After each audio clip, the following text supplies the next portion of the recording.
tradition, and we just want to say that we give God all the praise and give Him all the honor. We thank Him for as well as it is. We thank Him for life, health, and strength, and we also thank Him for each and every one of you. And we want to welcome each and every one of you back from the YouTube fan Blog Talk used to be. In other words, we kind of miss old Blog Talk, but for right now, we just going to have to go on with what we got. I was thinking today, I was talking to another internet buddy of mine, and he was Brother Barry Dassey, and he was doing a little survey about the cell phones and about whether or not young children should be allowed to have them, or who do we think should be allowed to have them in the process, and that thing go again popping up. Let me change the scheme. We just going to say that we really might try another application or a program that I have. It's a service called Big Marker. And matter of fact, I think Brother JT and Sister Lady D, and even to Sister Maria might have been on that one time with me or not. I'm not certain about orange flavor, and I'm not certain that we did we have a great time at it or not, but I think we did. So we might give that a try sometime in the near future. I'm not going to say when, but sometime in the near future. But tonight, I just wanted to kind of continue and try to just add a little bit more onto the Bible study from Tuesday night when we were speaking of the image that Nebuchadnezzar had, and about the image of the last kingdoms of this world, and that he represented the head of gold. And then it came the Medo-Persian by the chest and arms of silver. Then Alexander the Great, the Greek Empire, that represented the bronze. And then the Roman Empire that represented the iron legs. And then this and what I believe we're into just now. I believe we are there now, the 10 toes. That mixture of clay and iron. Now, what Middleman want to do tonight, the Lord say so, we just want to have a real heart-to-heart talk. And I'm just going to sort of like, I want to share some things with everybody that happened, that I've learned over the years through my study with the late Dr. Howard Eastep, as well as the late Bishop Fulton Sheen. And I learned a lot of stuff from those guys over the years, back in the 70s. Matter of fact, I think Bishop Fulton Sheen died the year I graduated from high school. In 79, I believe it was, and that's the year he died. I'm not sure about Dr. Howard Eastep, but him, as well as the World Tomorrow, I have listened to a lot of those guys, and I don't want to start calling names because I might mess up somebody's name. But at any rate, Dr. Hal Lindsley, or even to Perry Stone, or our modern day, they are yet at it right now. And one of my favorite prophecy teachers was the late Grant Jeffries. Matter of fact, he was Canadian. I really did like Grant Jeffries a lot. And so I would go and study these things, and I look at the notes, and I would gather my notes, and then I would do my study and go along with them, and I could see some of the same things that they saw, even down to the anniversary. We just had the 12th anniversary of the Twin Towers coming down. That's all in prophecy as well. Nevertheless, that was a sad occasion. I love the United States, and every time I think about that horrific event that happened in 2001, and I something rise up in me. I just got to tell you, because see, like I say, I am a soldier. I was a member of the military, and that's still in me, and I hold that oath very, very dear to protect the United States against all enemies, foreign and domestic, and that has not changed. So I understand that our country, we got a lot of problems. Yes, we do, but still, Middleman love America. This is home. And anyone don't want to take care of his own is worse than an infidel. The Bible tells us that. But at any rate, I wanted to go back and I just wanted to expound on a few things. And I want everybody to remember one thing. If you read when you go to the book of Revelation, and if you remember that the whore that rides that beast, this is the same beast that Daniel tells us about, and it's also the same beast that John saw. And the woman is in control.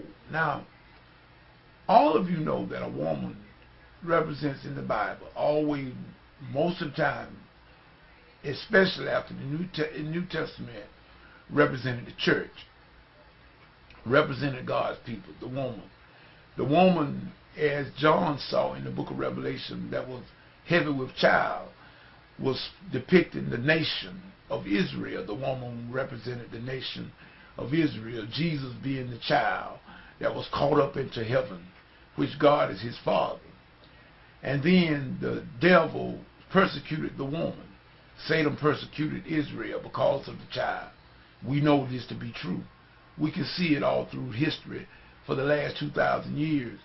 After the Jews were dispersed in the 70 AD under Titus and Vespasian, the Roman Empire crushed it and sent the people in exile, and they have not yet returned all of them back to the nation of Israel yet, but it's happening. John saw the woman riding this beast. A beast always mean and represent in the Bible a kingdom, or a leader of a kingdom. That's always so. Every time the Bible mentions a beast, that is exactly what it is mentioning. It's represent a kingdom or the man or the leader of that kingdom. Now, from what we're going to do tonight, I just want to briefly just recap on something that we did on last evening. And so what we want to do, we want to go to I pulled it up in the browser. We got here. Here's the golden image that Nebuchadnezzar saw. And Daniel explained to him that he was the head of gold. And there were going to come these other kingdoms after him. The breast of silver, which meant Persia, the Medo-Persian, the Medes and the Persians. Then the third one would be Greece, and then the fourth one, legs of iron, would be Rome. And then where I believe we are to this very day is in the feet of iron and clay. It's a mixture. Now, what we need to see, and what I spoke on Tuesday night, were, if you look at it from head to toe, as you go down the ladder, the metals get inferior in strength. Gold being the number one, silver a little bit lesser than gold, then brass a little bit lesser than silver, iron a little bit lesser in value than brass, and then where we know clay is considered to be low on the totem pole. So as we can see, these represent perhaps the power and the strength of these kingdoms. That each one that was after the kingdom of Babylon will be weaker in strength and in glory. So we see that God gave Nebuchadnezzar the whole entire scope here. He gave him the whole entire scope there. Now, in this last kingdom, this is the kingdom that will be in charge, which I believe we are in there right now, but there are a lot of things that's not happened yet. First of all, the man of sin has not been revealed yet. That's the main important thing. But we got a whole lot of happenings, all the unrest that's going on in our world right now. All of this is leading up to the revelation of this here man of sin. That's what many men believe. Why do I believe that? Because of what I remember Dr. Howard E. Step saying. Because of what I remember Dr. Fulton Sheen also speaking of. Also Grant Jeffries, as well as Hal Lindsley, Perry Stone, all of them agree that these events would happen. Now, there's a little bit of argument about what time frame that they would happen, but that's beside the point. But we know that it's going to happen. So now, let us fast forward the calendar now, the time frame, the time machine. We know that we're in that nation where the 10 toes, that feet mixed of iron and clay. There's got to be a leader. Those 10 toes represent 10 kingdoms that not yet had power yet. And people, I believe those are the Arab nations that surrounding Israel and surrounding the nation of Israel at this very moment. Those nations have not had a chance to rule in power as of yet. They are going to be a confederation that's going to make up this last image of that Nebuchadnezzar saw, which is this divided kingdom. It's going to be a kingdom mixed up with 10 different kings or 10 different nations. That's what I believe. And there's going to be one man that all of these nations are going to give their homage to. I don't believe the whole world is going to follow the Antichrist. Matter of fact, I know the whole world is not going to do it because, number one, Jerusalem is not going to obey. And I know if by chance, and I do believe that Christians are going to be here during that time. I know we got people that don't believe that, but I believe that we are going to be here, some of us that survive, because the Apostle Paul said those that are alive and remain, meaning some of us going to be here. So you know that Christians are not going to give no homage to this man of sin, and we know that the Jews are not going to do it. Only one God they will serve. So we know that the whole world is not going to give homage to this man of sin. So if we look at this here nation, this 10 kingdom, we see that John saw a woman, called her a great whore, the harlot. And he is amazed by this whore. Matter of fact, let me see, can I pull up the picture of the whore? And she's riding this here 7-headed beast, or I should say, it's really 10 kings.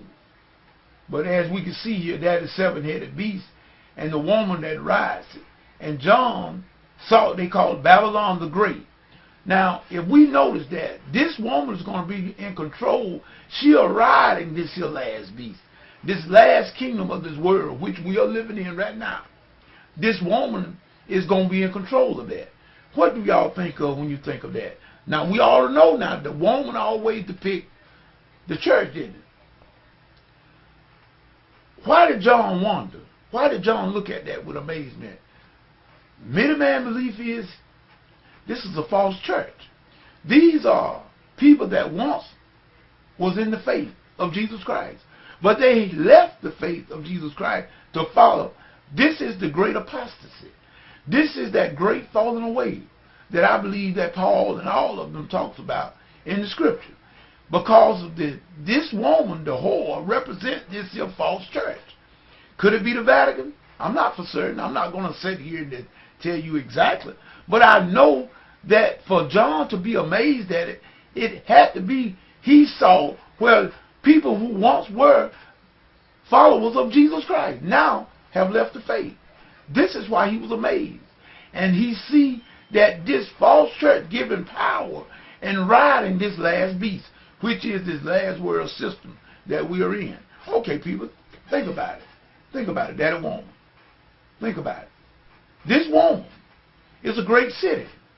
What great city we know right now that makes up just about all the laws for the whole entire religious system in this world? And it's the Vatican. And it's the Vatican? Yes. Vatican City, yes. They make all the rules. Have you noticed that? They makes up all the leaders of the world, including the United States, they depend on the Pope for this, and they go to the Vatican, they get their instruction from the Pope. They get their advice from the Pope. Whatever Vatican City say, quote unquote, now this is just Midiman, that what goes. So this is what Midiman is saying to us. When I look at this here woman, and I really do believe that that New World Order, the false church, the apostasy, that great falling away, people that were believers, some prominent people, you can look at it now. You got certain prominent people that mainstream preachers and teachers and things right now. When they say anything, people will just automatically follow them, right or wrong. They would not take the time to explore, to see whether this be the truth or not. They'll just automatically accept it if it comes from a certain individual. That is the danger. And this is why John was so amazed when he saw this woman, which represents that false church, Those that were once Christians, that once followed Jesus Christ, now have left the faith. This is the great apostasy, people, that's going to happen in the near future. So what do we do as believers? We go back. Now, there's an obelisk right there. There's an obelisk. Don't that look familiar to y'all? Our nation's capital, the Washington Monument. And the one thing about this here, Nebuchadnezzar had this, when he dreamed about this image of gold. Now, the dimensions of this here image, believe it or not, it was 90 foot by 9. Now, I'm going to give you something. Let him that has an ear hear what the gospel say. Let him that has wisdom count the number of his name, for the number of a man, and his number is 66. People, this image that Nebuchadnezzar dreamed of, guess what? It was what? 60 cubits high and 6 cubits wide. 666.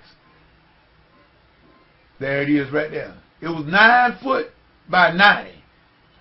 90 foot, people. 90 feet is 60 cubics. 60 cubics, ain't that what? 60 is what? 60. And 6 cubics is 9 feet. That image was 9 by 90. 666. That was Nebuchadnezzar's image.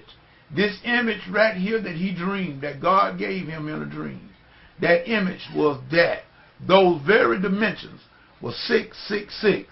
Now, if you got wisdom and you think about what John said in the book of Revelation, what was this image that Nebuchadnezzar dreamed about? It was the kingdoms of the world, right? And the image of they were world kingdoms. They are world kingdoms. And if the image wasn't, it just wasn't a coincidence that it was 666 in measurement.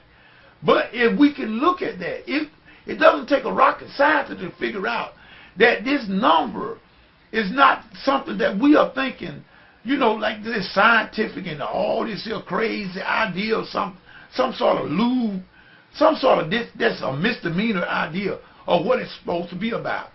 Look at the label. What was the image? It was the image of what? World governments. The beast. World governments. The image was 666 in dimension. And in the book of Revelation, John said, this is to calculate the number of his name. It is the number of a man. And it's 666. Who is the man? The one, the ruler of the last beast. The last beast is the 10 toes and the feet of the image. That's the last world government. What? The image was 666. That's the whole entire label of the whole world systems thing. That's what that is, people. That's what Midian sees. So it's real easy. So what that means? When we sell out to the Babylonian system, when we sell out to the world system of things, this is the same thing as we taking that mark. That is the mark. That is our label. A tree is known by its fruit. What? Midian, what are you talking about? Well, look at what Nebuchadnezzar commanded with the first image. Didn't he say, if anybody that did not fall down and worship the image will be thrown into the fire? Yes, he did. Well, guess what? Meshach, Shadrach, and Abednego, out of the whole kingdom, they were the only 3 that didn't bow. So they defied what the king wanted. They refused the image. They refused to bow down and worship the image. And guess what? They were thrown into the fire. But God met them in the fire. And this is what I believe. This is Midian now. This is what I believe that's going to happen even in this time what we're living in. Those that will not and will refuse to bow down to the image of the beast and refuse to love this world system, we will refuse the image of this beast because we know that we got an homage. We pledge our allegiance to the Lamb of God, and another we will not follow. Jesus said, my sheep hear my voice, and another, this image, they will not follow.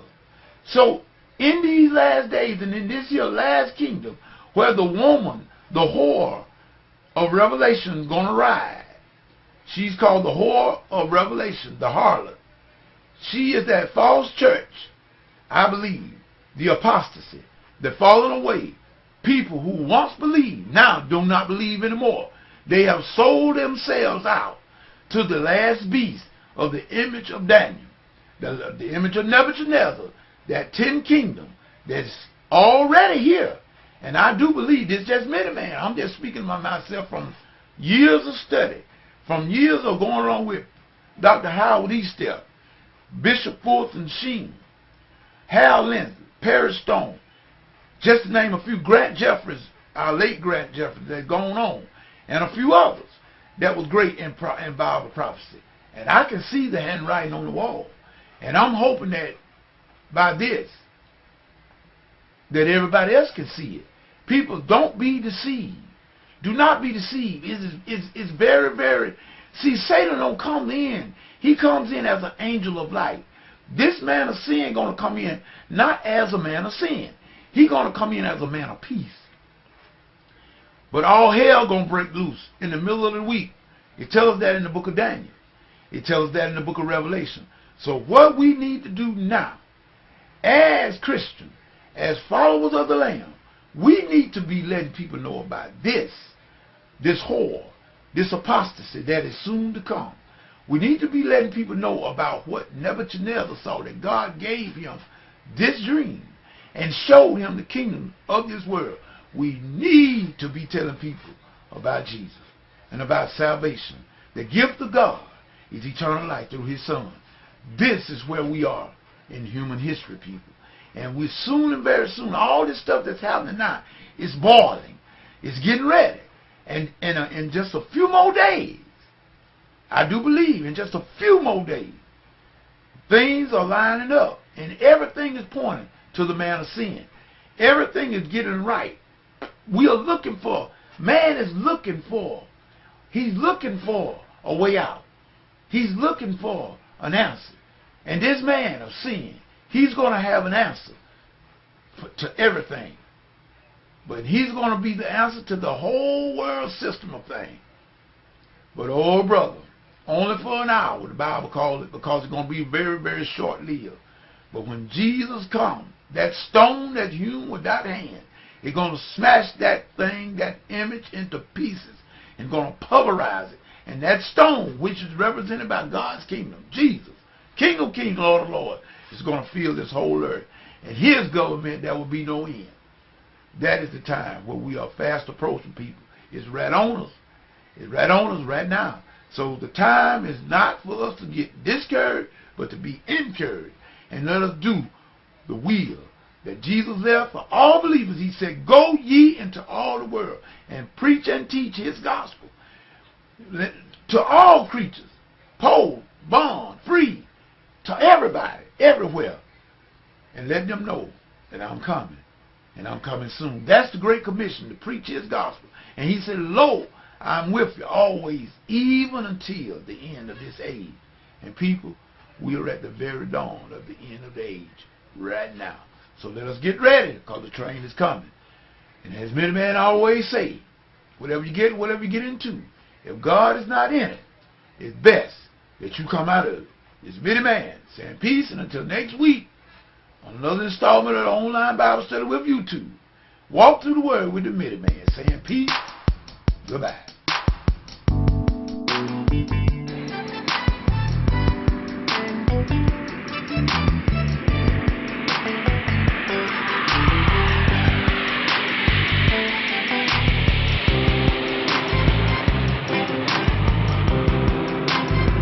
You have just witnessed the walk through the word with Dr.